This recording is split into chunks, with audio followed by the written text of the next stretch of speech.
Bumaba na sa pwesto si House Speaker Martin Romualdez sa harap ng alegasyon na tumanggap ito ng bilyong halaga ng kickback mula sa mga kontraktor ng DPWH.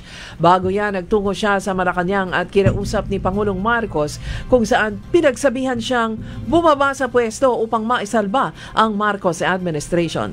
Natakot ang Malacanang sa posibleng epekto ng nationwide protest sa September 21.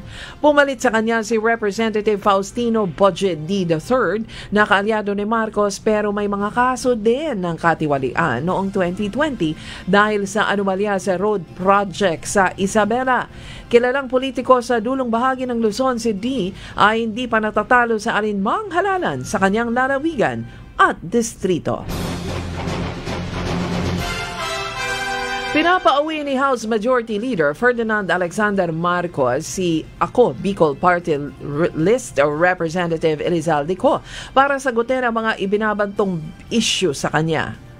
Sinabi ng presidential son na nadadamay sa putik ang mga mambabatas dahil sa ginawa ni Co na kumita ng bilyong-bilyong piso na kickback mula sa mga kontraktor ng DPWH. Kung hindi raw uuwi si Co, malamang na mapapatalsik siya sa Kongreso at hahabulin din ng pamahalaan upang isauli ang mga nakulimbat na pera ng taong bayan.